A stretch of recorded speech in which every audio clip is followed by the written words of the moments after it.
नमस्कार विद्यार्थी मित्रांनो, परत एकदा आपलं स्वागत आहे. घे भरारी तू या यूट्यूब चॅनलवरती. तर मित्रांनो, आज आपण पाहणार आहोत जे विद्यार्थी मित्र आपले UPSCची तयारी असेल, UPSC असेल किंवा MPSC असेल, अर्थात UPSC झाले, MPSC झालं आणि पुन्हा MPSCमध्ये जे काही ग्रुप बी आणि ग्रुप सीचे जे पदे निघतात मित्रांनो, त्यांच्यासाठी जी खास योजना आहे त्या संदर्भात या ठिकाणी सांगण्यात आलेलं आहे मित्रांनो. तर या योजनेचे काय होणार आहे, हे जे काही संस्था आहेत मित्रांनो, ही बार्टी असेल, TRTI असेल, सारथी असेल, महाज्योती असेल आणि ARTI असेल, हे जे काही संस्था आहेत यांच्या अंतर्गत एक कॉमन टेस्ट होणार आहे या सर्वांसाठी. तर त्या ठिकाणी एक कॉमन टेस्ट आहे. तर त्या कॉमन टेस्टच्या संदर्भात काय सूचना आहेत हे आपल्याला जाणून घ्यायचे आहेत मित्रांनो. तर ही जी परीक्षा आहे या परीक्षेच्या अंतर्गत तुमची निवड होणार आहे आणि त्या ठिकाणी तुम्हाला विद्यावेतन भेटणार आहे. तर मित्रांनो, विद्यावेतन किती भेटणार आहे आणि त्या संदर्भात आपण सर्व काही डिटेल्समध्ये जाणून घेऊयात. आणि त्यासाठी पात्रता, शैक्षणिक अर्हता असेल, तुमचं वयाची अट असेल, हे सर्व काही मी तुम्हाला सांगणार आहे. कुठेही जाऊ नका, शेवटपर्यंत व्हिडिओ पहा. व्हिडिओ टाकायला थोडा लेट झाला, याबद्दल मी दिलगिरी व्यक्त करतो. आणि सर्वात महत्त्वाचं म्हणजे मित्रांनो, ही खरंच खूप छान योजना आहे तुमच्यासाठी. कारण या ठिकाणाहून तुम्हाला एक विद्यावेतन भेटतं. तुम्ही जर खरंच इलिजिबल झालात, तुम्ही याच्यासाठी म्हणजे चांगल्या पद्धतीने तयारी केली याची आणि इलिजिबल झाला, तर तुमच्यासाठी खरंच एक खूप मोठा सिंहाचा वाटा असू शकतो तुमच्या सरकारी नोकरी लागण्यामध्ये. तर मित्रांनो, चला व्हिडिओला सुरुवात करूयात. कुठेही जाऊ नका, व्हिडिओ स्किप नका करू. कारण तुम्हाला एवढीच माहिती नाही तर फॉर्म कसा भरायचा आणि एकाच ठिकाणी एकाच वेळेस तुम्हाला कसं अप्लाय करता येतं चार परीक्षेसाठी. उदाहरणार्थ तुम्ही UPSCचा भरणार असाल, MPSCचा भरणार असाल आणि MPSCमध्ये 2 आहेत, ग्रुप बी आणि ग्रुप सीचा. ते जरी भरणार असाल तर मित्रांनो, तुमच्यासाठी कशा पद्धतीने ते चारही फॉर्म तुम्हाला एकाच ID आणि पासवर्डवरून भरता येतात हे तुम्हाला मी प्रूफसहित तुम्हाला दाखवणार आहे. तर चला मित्रांनो, जास्त काय अपेक्षा नाही, आपल्या व्हिडिओला जास्तीत जास्त लाईक करा आणि शेअर करा. आणि काही तुमचे प्रश्न असतील तर नक्कीच कमेंट करून विचारा, नक्कीच तुमचं उत्तर देईन मी. तर चला मित्रांनो, व्हिडिओला सुरुवात करूया. या ठिकाणी काय सांगण्यात आले, तर मित्रांनो, या ठिकाणी त्यांनी सांगण्यात आलेलं आहे की तुम्ही जे काही योजनेचं म्हणजे ॲप्लिकेशन फॉर्म जर भरणार असाल तुम्ही, तर सर्व तुम्ही सूचना काळजीपूर्वक वाचून अर्ज करायचा आहे. त्यासाठी तुम्हाला सांगतो मित्रांनो, व्हिडिओ तुम्ही काळजीपूर्वक पहा, कुठेही स्किप करू नका. तर त्यामुळे या ठिकाणी सांगण्यात आले जे काही सूचना असतील ते काळजीपूर्वक वाचा आणि ॲप्लिकेशन फॉर्म सर्व सूचना वाचून तुम्ही व्यवस्थितरित्या फॉर्म भरायचा आहे. त्यामध्ये काही अडचण आणि त्रुटी उद्भवल्यास उमेदवाराला पुन्हा अर्ज सादर करता येणार नाही याची उमेदवाराने नोंद घ्यावी. त्यामुळे मित्रांनो, जी काय माहिती तुम्हाला भरायची आहे ती व्यवस्थितरित्या भरा आणि काळजीपूर्वक भरा असं सांगण्यात आलेलं आहे. त्यामुळे एकदाच अप्लाय करता येतं, परत तुम्ही त्या ठिकाणी अप्लाय करू शकत नाही. त्यामुळे व्यवस्थितरित्या आणि मन शांत ठेवून सांभाळून हे करा मित्रांनो, फॉर्म भरा. तरी मी तुम्हाला सर्व काही डिटेल्स सांगणार आहे, त्यामुळे व्हिडिओला स्किप नका करू, शेवटपर्यंत पहा. तर पुढे काय म्हणलेलं आहे, एका वेळेस उमेदवार एकाच योजनेसाठी ऑनलाईन अर्ज सादर करू शकतो. उमेदवारास एकापेक्षा अधिक योजनेकरता अर्ज करायचा असल्यास रजिस्ट्रेशन अंती उमेदवारास प्राप्त झालेल्या लॉग इन ID पासवर्डचा वापर करून डॅशबोर्डवरील पानावरील अप्लाय फॉर न्यू स्कीम या टॅबवर क्लिक करून इतर योजनेकरता भरता येईल. तथापि याकरता उमेदवारांना योजनेच्या आवश्यक शैक्षणिक अर्हता वय अर्जात नमूद केल्यानुसार इतर पात्रता अटी पूर्ण केल्या असाव्यात. तर या ठिकाणी काय सांगण्यात आलेलं आहे मित्रांनो, एका वेळेस काय करणार आहे, उमेदवाराला एकाच योजनेसाठी ऑनलाईन अर्ज करू शकतो, बरोबर आहे. पण जर तुम्ही सर्व ठिकाणी म्हणजे तुम्हाला भरायचे आहेत, तर सुरुवातीला तुम्ही एका योजनेसाठी अप्लाय करू शकता, पण तीच ID आणि पासवर्ड ठेवून बाकीच्या पण योजनेचा तुम्ही लाभ घेऊ शकता असं सांगण्यात आलेलं आहे. म्हणजेच कुठल्या योजनेचा, तर तुम्ही म्हणसाल जे जुने विद्यार्थी आहेत म्हणजे ज्यांनी अगोदर लाभ घेतला ते म्हणत नाहीत ते, म्हणजेच तुम्हीच आता नवीन आहात, फ्रेशमध्ये ही परीक्षा देत आहे, म्हणजे तुमचं ऑलरेडी कुठं या ठिकाणी सिलेक्शन झालेलं नाही, म्हणजेच या योजनेच्या अंतर्गत कुठल्याही योजनेचा लाभ घेतलेला नाही तुम्ही. सारथी असेल, महाज्योती असेल, बार्टी असेल, TRTI असेल, या योजनेचा अगोदर कोणताही लाभ घेतला नाही त्या विद्यार्थ्यांसाठी त्यांनी काय सांगितलेलं आहे, जर तुम्ही MPSC करणार असाल तर MPSCचा भरू शकता, UPSC करणार असाल तर UPSCचा भरू शकता. समजा तुम्हाला दोन्ही भरायचे तर दोन्ही पण भरू शकता. फक्त तुम्हाला सुरुवातीला एकच फॉर्म भरता येईल असं सांगण्यात आलेलं आहे.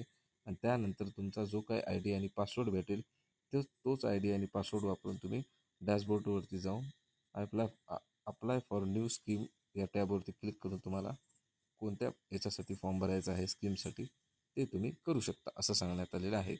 तर पुढे काय म्हणलेलं आहे अजून, तुमच्याकडे मित्रांनो तुम्ही महाराष्ट्राचा रहिवासी असणं गरजेचं आहे, बंधनकारक आहे सांगण्यात आलेलं आहे. त्यासाठी तुमच्याकडे महाराष्ट्राचं अधिवास रहिवासी प्रमाणपत्र असणं गरजेचं आहे. त्यानंतर पुढे काय म्हणलेलं आहे, जे विद्यार्थी मित्र आपले भारती सारथी आणि महाज्योती TRT असेल किंवा RT असेल घेण्यात येणाऱ्या जे काही सामायिक परीक्षा आहेत त्यामध्ये तुमच्याकडे काय असणं, जातीचं प्रमाणपत्र असणं अनिवार्य आहे असं सांगण्यात आलेलं आहे. तुमच्याकडे कास्ट सर्टिफिकेट असणं गरजेचं आहे.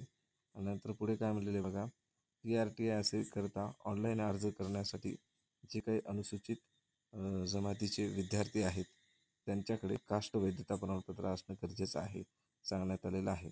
जर तर असेल तरच तुम्हाला अप्लाय करता येतं असं नाही, पण तुमचं काढा टाकला असेल तरी तुम्ही अप्लाय करू शकता. जे काही तुमच्याकडे पोचपावती असते त्यावरती तुम्ही अप्लाय करू शकता. फक्त ज्यावेळेस तुमची निवड होईल त्यावेळेस तुमच्याकडे काय करणं, मूळ कागदपत्र असणं आवश्यक आहे असं सांगण्यात आलेलं आहे. त्यानंतर पुढे मूळ म्हणजेच कोणतं, वैधता कास्ट व्हॅलिडिटी सर्टिफिकेट तुमच्याकडे असणं गरजेचं आहे असं सांगण्यात आलेलं आहे. पुढे काय म्हणलेलं आहे बघा मित्रांनो, जे भारती सारथी महाज्योती आणि TRTI व RT मार्फत राबविण्यात येणाऱ्या स्पर्धा परीक्षा पूर्व प्रशिक्षणासाठी लाभ घेणाऱ्या प्रशिक्षणार्थी व त्यांच्या कुटुंबियाचे वार्षिक उत्पन्न किती 8 लाखापर्यंत असावं असं सांगण्यात आलेलं आहे.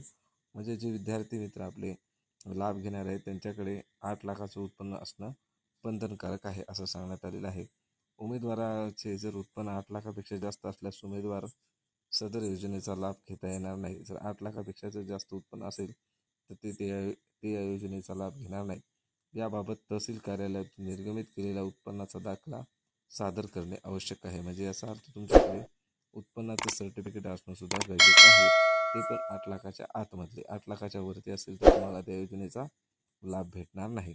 पुढे काय म्हणलेलं आहे बघा, सारथीमार्फत राबविण्यात येणाऱ्या योजनेसाठी ऑनलाईन अर्ज भरताना उमेदवाराकडे उत्पन्न दाखला मागील 3 वर्षाचा तहसीलदार यांच्या सहीने निर्गमित केलेला किंवा नॉन क्रिमिनलचा दाखला असणे बंधनकारक आहे. तर बघा मित्रांनो, जे सारथीसाठी अप्लाय करतायत त्यांच्यासाठी त्यांनी सांगण्यात आलेलं आहे की तुमच्याकडे 3 वर्षाचं इन्कम सर्टिफिकेट असावं किंवा तुमच्याकडे नॉन क्रिमिनल सर्टिफिकेट असणं बंधनकारक आहे असं सांगण्यात आलेलं आहे.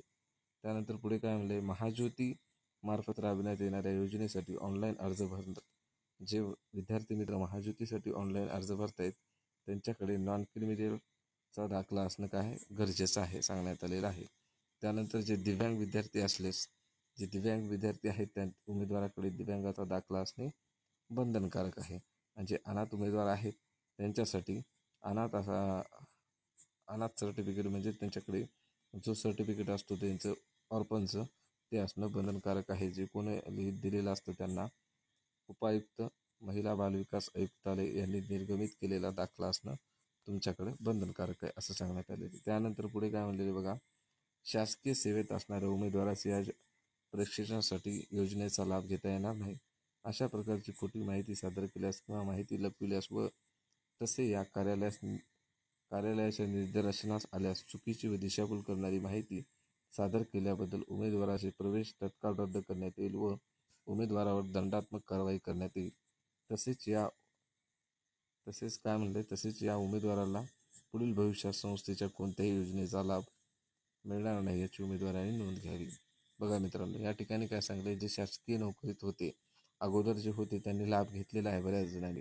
त्यामुळे कसं व्हायचं, त्यांना काय गरज होती काय याची विद्यावेतनाची, पण काही ती मानसिकता अशी असते की ती किती केलं सुधारायची म्हटलं तरी सुधारत नाही त्यांची मानसिकता. त्यामुळे त्यांच्यासाठी खास करून या योजनेच्या अंतर्गत जे काही होतं त्याच्यामुळे आता त्यांनी शासकीय अट टाकलेली आहे. आणि जर अट असताना जरी या योजनेचा लाभ जर घेतला त्यांनी तरी त्यांना त्या योजनेचा लाभ भेटणार नाही. आणि समजा सपोज त्यांनी चुकीची माहिती देऊन घेतला असेल आणि जर ती उघड पडली तर त्यांच्यावर दंडात्मक कारवाई करण्यात येईल असे या ठिकाणी सांगण्यात आलेलं आहे. तर मित्रांनो, पुढे काय म्हणलेलं आहे बघा, उमेदवार ऑनलाईन ॲप्लिकेशन फॉर्म भरल्यानंतर सदर फॉर्म डाउनलोड करण्यासाठी ज्या दिवसापर्यंत मुदत दिली आहे त्या दिवसापर्यंत ॲप्लिकेशन फॉर्म प्रिंट करून घ्यावा. यानंतर उमेदवारांना कोणत्याही परिस्थितीत कार्यालयाकडून ॲप्लिकेशन फॉर्म मिळू शकणार नाही याची उमेदवारांनी नोंद घ्यावी. बघा मित्रांनो, तुमच्याकडे तुम्ही जर फॉर्म भरला आहे ना तर लगेच प्रिंट काढून घ्या, कारण त्याची डेट संपल्याच्या नंतर प्रिंटआउट निघत नाही. नंतर तुम्हाला तुमचं सिलेक्शन झाल्याच्या नंतर प्रॉब्लेम येतो. कुठे येतो? ज्यावेळेस तुमचं सिलेक्शन होतं त्यावेळेस फॉर्म दाखवा म्हणतात, तुम्ही कोणत्या याच्यासाठी अप्लाय केलं आहे ते, तर ते तुमच्याकडे नसेल तर फायदाच नाही आहे तुमचं सिलेक्शन होऊन. त्यासाठी तुम्ही ती प्रिंट लगेच काढून घ्या असं माझं म्हणणं आहे.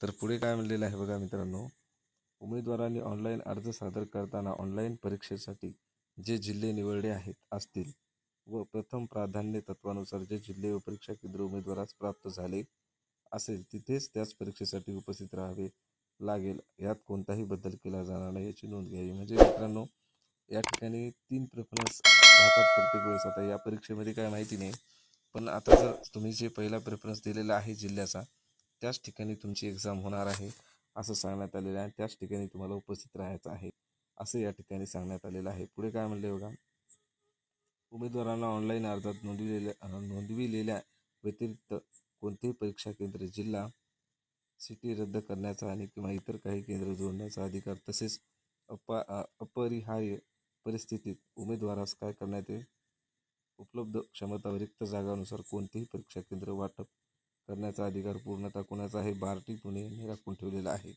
मित्रांनो, या ठिकाणी काय सांगण्यात आलेलं आहे, समजा तुम्ही जे निवडला आहे जिल्हा, त्याच जिल्ह्यात परीक्षा होईल असं म्हणतात ते, पण समजा सपोज जर एखाद्या वेळेस जागा फुल झाल्या त्या ठिकाणच्या, तर तुमचं कोणीकडे पण सेंटर ते हलवू शकतात. आणि दुसरी गोष्ट, काही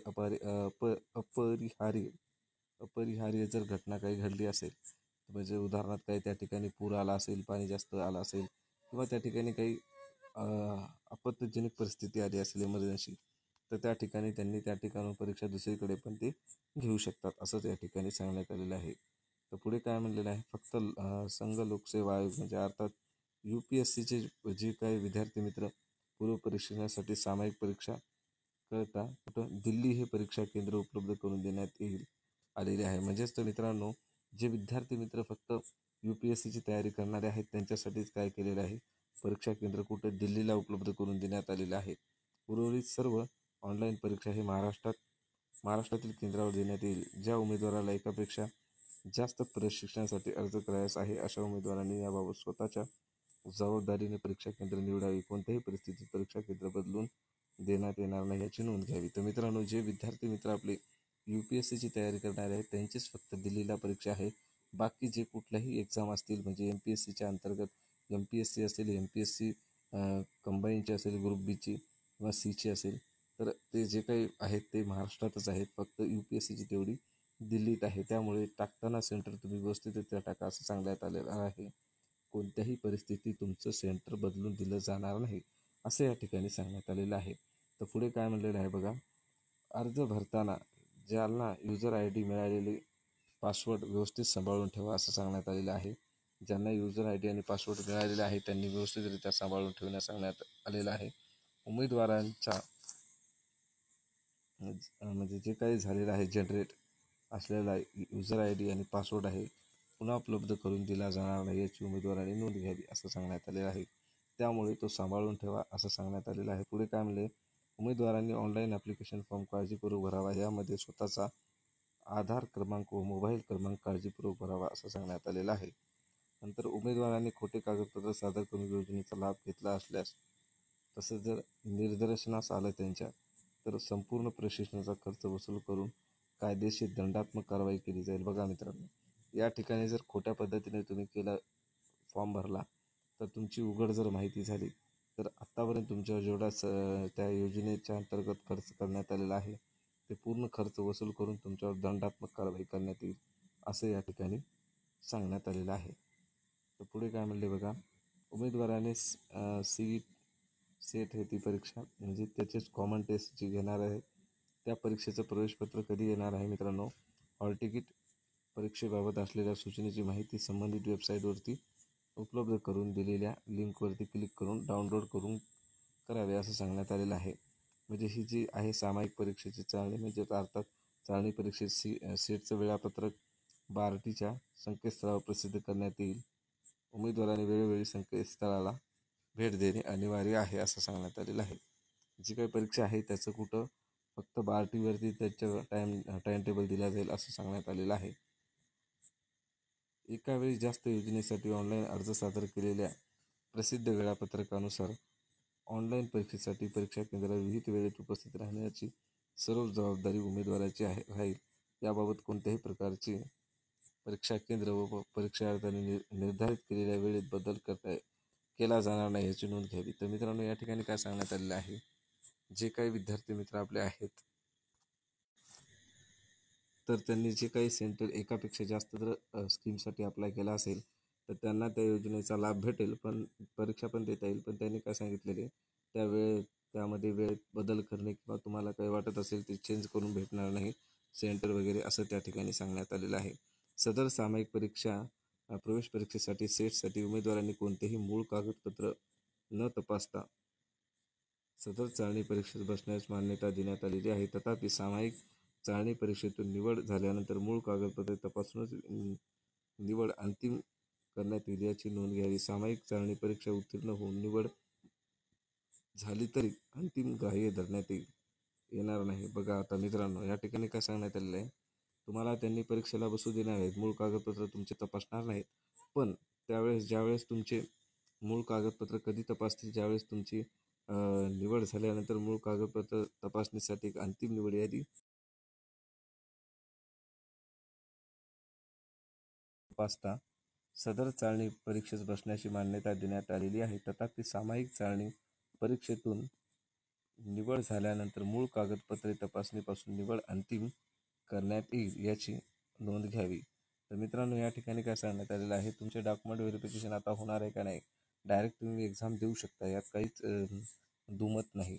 फक्त तुमचं सिलेक्शन झाल्याच्या नंतर आता म्हणजे उदाहरणार्थ तुम्ही परीक्षा दिली आज आणि नंतर काही दिवसांनी निकाल लागल्यानंतर तुमचं सिलेक्शन झालं तर तुमचं मूळ कागदपत्र तुमचे पाहूनच तुमची अंतिम निवड यादीमध्ये तुमचं नाव हे करण्यात येईल असं सांगण्यात आलेलं आहे. त्यामुळे खोटी माहिती देऊ नका. जे डॉक्युमेंट आहेत ते खरं ते माहिती द्या, त्या ठिकाणी सांगण्यात आलेलं आहे. अजून पुढे काय म्हणले बघा, निर्धारित वेळापत्रक सामायिक प्रवेश परीक्षा सेट घेण्यात येणार असल्याने सर्व योजनेच्या परीक्षा संपल्यानंतरच सर्व संबंधित योजनेचे सामायिक परीक्षेचे सेट निकाल किमान 7 ते 10 दिवसात संस्थेच्या संकेतस्थळावरती प्रसिद्ध करण्यात येईल. तर मित्रांनो, जास्तीत जास्त 10 दिवस आहे, त्यामुळे खरंच यावेळेस निकाल खूप लवकर लागत आहे. त्यामुळे या ठिकाणी जे काही सूचना दिलेल्या आहेत त्यामुळे तुम्ही काळजीपूर्वक ते वाचाव्या आणि असंच या ठिकाणी सांगण्यात आलेलं आहे. तुम्हाला काय करण्यात येईल, निकाल लागल्याच्यानंतर तुम्हाला एक सूचना कळवण्यात येईल आणि याची नोंद घ्यावी असं उमेदवाराने सांगितलं. तर कार्यालयाच्या तुम्ही सारखा फोन करून कार्यालयाच्या दूरध्वनी क्रमांकावर विचारू नये असं सांगण्यात आलेलं आहे या ठिकाणी. तर पुढे काय म्हणले, सदर योजनेचे सामायिक चाळणी परीक्षा सेट उत्तीर्ण करून मूळ कागदपत्रे तपासणी झाल्यानंतर उमेदवाराची निवड केलेली संबंधित प्रशिक्षण संस्थेत प्रवेशित झाल्यानंतर नियमानुसार शासनाने निश्चित केलेल्या कालावधीचे प्रशिक्षण कार्यक्रम पूर्ण करणे बंधनकारक आहे. या प्रशिक्षण कालावधी दरम्यान उमेदवारास इतर कोणत्याही कारणावश प्रशिक्षण कार्यक्रम अर्धवट सोडता येणार नाही. बघा मित्रांनो, ज्या विद्यार्थ्यांचं मुलांचं सिलेक्शन झालेलं आहे त्यांना तो जे काही अवधी आहे प्रशिक्षणाचा तो तुम्हाला कंप्लीट करणं गरजेचं आहे. तुम्ही अर्ध्यावरून पण सोडू शकत नाही असं या ठिकाणी सांगण्यात आलेलं आहे. पुढे काय म्हणले बघा, सामायिक चाळणी परीक्षेतून निवड झाल्यानंतर उमेदवारांनी मूळ कागदपत्र संबंधित संस्थेच्या संकेतस्थळावर देण्यात आलेल्या सूचनेतील निर्धारित कालावधीत तपासून घेणे अनिवार्य आहे. दिलेल्या निर्धारित कालावधीत जर उमेदवाराने आपले कागदपत्र तपासून घेतले नाहीत किंवा संबंधित संस्थेच्या कार्यालयाशी याबाबत कोणताही संपर्क साधला नाही तर उमेदवाराचे प्रवेश तात्काळ रद्द करण्यात येईल याची उमेदवारांनी नोंद घ्यावी. बघा मित्रांनो, तुमचं सिलेक्शन झाल्या तुम्ही कागदपत्र मूळ तपासणी करून घ्या असं या ठिकाणी सांगण्यात आलं. नाही केलं तर तुमचं निवड आहे ती रद्द करण्यात येईल असं या ठिकाणी सांगण्यात आलेलं आहे. पुढे काय म्हणले, प्रशिक्षण कालावधीमध्ये उमेदवारांनी धूम्रपान करणे, अंमली पदार्थाचे सेवन करणे, मद्यपान करणे किंवा उद्धट वर्तन करणे असे गैरवर्तन केल्यास आढळल्यास सदर योजनेची काय करण्यात येईल, तुमची निवड रद्द करण्यात येऊन कायदेशीर दंडात्मक कारवाई करण्यात येईल असं या ठिकाणी सांगण्यात आलेलं आहे. बघा त्यामुळे असं काही करू नका. त्यानंतर पुढे काय म्हणले बघा, जे विद्यार्थी मित्र अनुसूचित जमातीतील आदिम जमातीचे उमेदवाराला प्राधान्य दिले जाईल. बघा, अनुसूचित जमातीतील आदिम जमातीत जे विद्यार्थी मित्र अनुसूचित जमातीतील आहेत, आदिम जमातीच्या उमेदवारास प्राधान्य दिले जाईल असं सांगण्यात आलेले आहे. नियमानुसार महिला, दिव्यांग व अनाथ यांच्यासाठी जागा आरक्षित ठेवल्या जातील, परंतु आरक्षित जागेवर महिला, दिव्यांग व अनाथ पात्र उमेदवार उपलब्ध न झाल्यास सदर जागा ही उमेदवाराच्या गुणक्रमांकानुसार पात्र असलेल्या उमेदवारास देण्यात येईल. बघा मित्रांनो, जर दिव्यांग उमेदवार उपलब्ध नाही झाले किंवा अनाथ नाही उपलब्ध झाले, त्यांच्या कोट्यानुसार कमी असतील तर ते दुसऱ्याला देतील असं सांगण्यात आलेलं आहे या ठिकाणी. सदर प्रशिक्षण कार्यक्रमातील प्रशिक्षणास उमेदवारास प्रत्येक महिन्यासाठी 75% उपस्थिती असणे अनिवार्य आहे. आता ज्या ठिकाणी तुमचं ऑनलाईन प्रशिक्षण आहे त्या ठिकाणी तुम्हाला ऑफलाईन प्रशिक्षण आहे त्या ठिकाणी तुम्हाला जायचं आहे. तिथं कमीत कमी तुमची त्या ठिकाणी 75% उपस्थिती असणे आवश्यक आहे.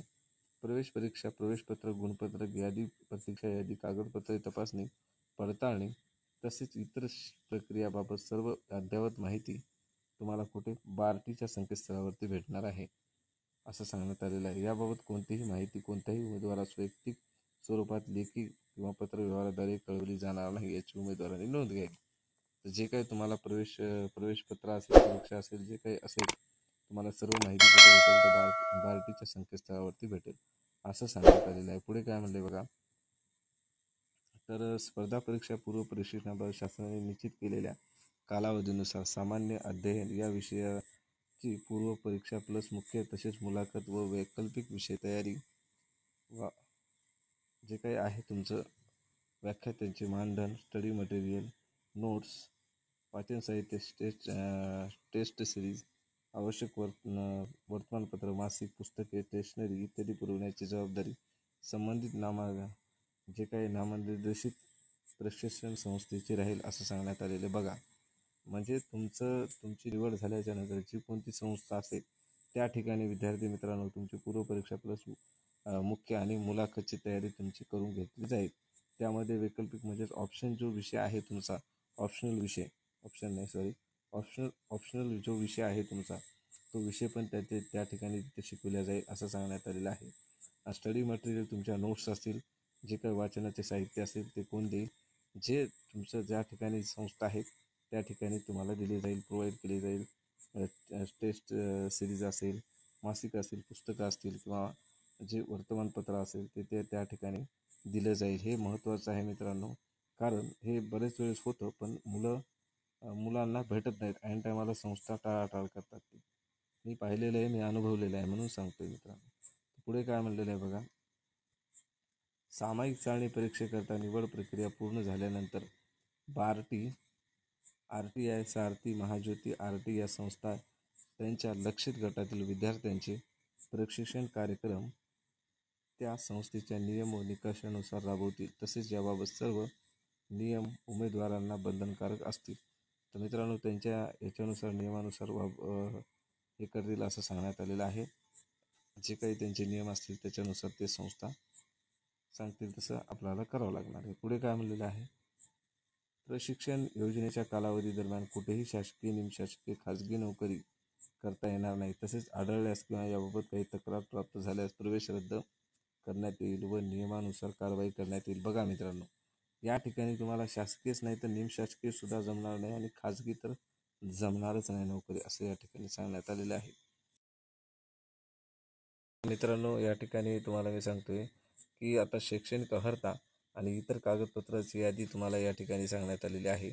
तर कोणकोणते डॉक्युमेंट लागतात आणि शैक्षणिक अर्हतेसंदर्भात सर्व काही या ठिकाणी तुम्हाला डॉक्युमेंट सांगलेले आहेत. ते डॉक्युमेंट लक्षात असू द्या. तर मित्रांनो, या ठिकाणी बघा, तुमच्याकडे जात किंवा जमातीचे मूळ प्रमाणपत्र स्कॅन प्रत असावी, जमातीचे वैधता प्रमाणपत्र असावं स्कॅन, त्यानंतर 10वीचं गुणपत्र किंवा मूळ प्रमाणपत्र स्कॅन असावं तुमच्याकडं, त्यानंतर 12वीचं गुणपत्र किंवा मूळ प्रमाणपत्र स्कॅन प्रत असावी, त्यानंतर पदवी गुणपत्र किंवा मूळ प्रमाणपत्र तुमच्याकडे स्कॅन असावं, त्यानंतर रहिवासी प्रमाणपत्र असावं तुमच्याकडं, त्यानंतर आधार कार्ड असावं, त्यानंतर पुढे काय म्हणलं आहे, आधार कार्ड लिंक असलेलं मूळ बँकचे तपशील असावं तुमच्याकडं, त्यानंतर अजून पुढे बघा, आधार कार्ड लिंक तुमच्याकडे पासबुक असलंच पाहिजे, कारण डेबिटीनुसार तुमच्या खात्यात पैसे येतील, म्हणजे तेच विद्यावेतन येईल. त्यानंतर तहसील कार्यालयातून निर्गमित केलेल्या मूळ उत्पन्नाचा दाखला तुमच्याकडे असावा. त्यानंतर दिव्यांग असेल तर सिव्हिल सर्जन यांनी निर्गमित केलेली दिव्यांगाचा दाखला तुमच्याकडे असणं आवश्यक आहे. त्यानंतर अनाथ असेल तर तुमच्याकडे या ठिकाणी सांगण्यात आलं होतं की उपायुक्त महिला बालविकास आयुक्तालय यांनी निर्गमित केलेलं तुमच्याकडे अनाथाचा दाखला असणं गरजेचं आहे. नॉन क्रिमिनल दाखला, मूळ प्रमाणपत्र, स्कॅन प्रत सारथी व महाज्योतीकरिता लागतील, ते या ठिकाणी तुमच्याकडे असणं गरजेचं आहे. म्हणजे जे विद्यार्थी मित्र सारथी आणि महाज्योतीचा लाभ घेतात त्यांच्यासाठीचा हा मुद्दा आहे नॉन क्रिमिनलचा. पुढे काय म्हणले बघा, या योजनेचा अंतर्गत तुम्हाला विद्यावेतन किती दिले जाईल आणि किती प्रशिक्षणाचा कालावधी असेल या ठिकाणी सांगण्यात आलेलं आहे. तर मित्रांनो, तर योजनेचं नाव दिलेलं आहे इथं, दिल्लीची कोचिंग क्लासेस आहे. त्या ठिकाणी तुम्हाला UPSC करणारे विद्यार्थी असतील त्याच्यासाठी योजनेचा कालावधी किती 11 महिन्याचा दिलेला आहे. आणि विद्यावेतन मित्रांनो, प्रशिक्षण आहे ते तुम्हाला मोफत आहे. त्यामध्ये तुम्हाला विद्यावेतन किती 13,000 रुपये प्रति महिना देण्यात येणार आहे. प्रति विद्यार्थी, म्हणजे ज्या विद्यार्थ्याचे सिलेक्शन होईल UPSCसाठी त्या विद्यार्थ्यांना 13,000 रुपये प्रति महिना विद्यावेतन देण्यात येईल. आणि जे काही अनुषंगिक लाभ आहे ते 18,000 प्रति विद्यार्थी एक वेळेस तुम्हाला भेटणार आहेत. म्हणजे सुरुवातीला तुम्हाला 18,000 रुपये भेटतील आणि नंतर 11 महिने तुम्हाला प्रति महिना 13,000 रुपये याच्यानुसार तुम्हाला विद्यावेतन भेटेल. पुढे काय म्हणलेलं आहे, आणि जे UPSC नागरी सेवा महाराष्ट्राची करणारे आहेत, महाराष्ट्रात जर असतील ते करणारे, दिल्लीला नाही आहे, तर त्यांच्यासाठी 11 महिन्याचाच कालावधी आहे सेम. त्यांना पण 13,000 रुपये भेटणार आहे ते 11 महिने. आणि ते जे काही आहे अनुषंगिक लाभ आहे तो 18,000 रुपये भेटणार आहे. त्यानंतर महाराष्ट्र लोकसेवा आयोग असेल, जे आपल्या याचं आहे म्हणजेच MPSC आहे, त्याच्यासाठी 11 महिनेच आहे. त्यांना 10,000 रुपयेच प्रति विद्यार्थी महिना भेटणार आहे. आणि जो अनुषंगिक लाभ आहे ते 12,000 रुपये आहे. एक वेळेस भेटते ते, नंतर 10,000 रुपये तुम्हाला 11 महिने भेटते. त्यानंतर हे गट ब असेल किंवा गट क चे असेल त्यांच्यासाठी 6 महिन्याचा कालावधी आहे. त्यांना विद्यावेतन 10,000 रुपये प्रति महिना भेटणार आहे. आणि सुरुवातीला पहिल्यांदा 12,000 रुपये त्यांना भेटणार आहेत. त्यानंतर पुढे काय म्हणले बघा, महाराष्ट्र लोकसेवा आयोग, महाराष्ट्र राज्य अभियांत्रिकी सेवा आहेत त्यांच्यासाठी 11 महिने आहे. मोफत प्रशिक्षण आहे. सर्वांना मोफत प्रशिक्षण तर आहेच, सोबत विद्यावेतन यांना 10,000 रुपये प्रति महिना आहे. आणि अनुषंगिक जे लाभ आहे तो एक वेळेस भेटणारा 12,000 रुपये आहे. त्यानंतर महाराष्ट्र लोकसेवा आयोग दिवाणी न्यायाधीश कनिष्ठ स्तर न्याय असेल किंवा दंडाधिकारी प्रथम वर्ग असेल त्यांच्यासाठी 11 महिने आहे. सेम सर्वांसाठी, या जवळपास या दोन्हीसाठी पण, म्हणजे जे काही क्लास 1ची पोस्ट आहेत त्यांच्यासाठी 11 महिन्याचं देण्यात आलेलं आहे. त्यानंतर विद्यावेतन त्यांना 10,000 रुपये प्रति महिना आणि 12,000 रुपये एक वेळेस भेटणार आहेत प्रति विद्यार्थ्यांना. आणि जे बँकेची तयारी करतात, नाबार्ड असेल, LIC असेल, रेल्वे असेल, त्यांना 6 महिने मोफत प्रशिक्षण आणि 6,000 रुपये प्रति महिना आणि एक वेळेस त्यांना 10,000 रुपये भेटणार आहेत. त्यानंतर मित्रांनो, पोलीस भरतीची तयारी करणारे असतील किंवा मिलिटरीची तयारी करणारे असेल त्यांच्यासाठी 6 महिने आहे. आणि 10,000 रुपये प्रति महिना त्या विद्यार्थ्यांना भेटणार आहे. आणि अनुषंगिक लाभ आहे तो 12,000 रुपये प्रति महिना एक वेळेस भेटणार आहे. आणि जे SSCचे विद्यार्थी तयारी करणारे आहेत, वर्ग 3चा आहे मित्रांनो, क्लास 3ची जे करतात तयारी त्यांच्यासाठी सांगण्यात आले ते SSCच्या अंतर्गत 6 महिन्यासाठी आहे. आणि 10,000 रुपये प्रति महिना आहे आणि एक वेळेस 12,000 रुपये त्यांना भेटणार आहेत. तर अशा पद्धतीची ही माहिती आहे मित्रांनो.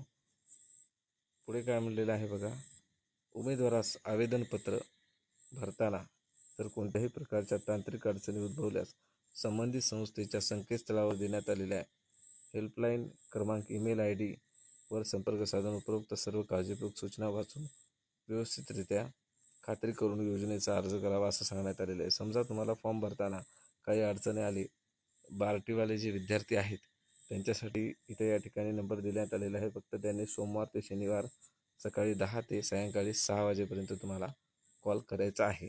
या ठिकाणी त्यांचे दूरध्वनी आणि संस्थेचे नावं देण्यात आलेले आहेत. बार्टीसाठी मित्रांनो या ठिकाणी देण्यात आलेलं आहे. TRT असेल त्यांच्यासाठी देण्यात आलेलं आहे. सारथीसाठी आहे, महाज्योतीसाठी आहे, अण्णाभाऊ साठेसाठी आहे. या ठिकाणी हे करण्यात आलेलं आहे. ईमेल ID देण्यात आलेला आहे त्यांचा. त्यानंतर पुढे काय म्हटलं बघा, नॉन टेक्निकलच्या ठिकाणी दिलेलं आहे, डिपार्टमेंट आहे. तर या ठिकाणी तुम्ही ते पाहू शकता. यांचा पण या ठिकाणी दूरध्वनी क्रमांक दिलेला आहे. तर सर्व उमेदवारांना परीक्षेसाठी ऑल द बेस्ट. तर मित्रांनो अशा पद्धतीची माहिती होती. माहिती कशी वाटली नक्कीच कळवा. माहिती आवडली असेल तर लाईक करा, शेअर करा आणि आपलं चॅनल सबस्क्राईब करा. तर मित्रांनो जास्त काय अपेक्षा नाही आहे. तुमचे कुठलेही प्रश्न असू द्या तुम्ही नक्कीच कमेंटमध्ये विचारा, नक्कीच उत्तर देऊ मित्रांनो. Okay, thank you.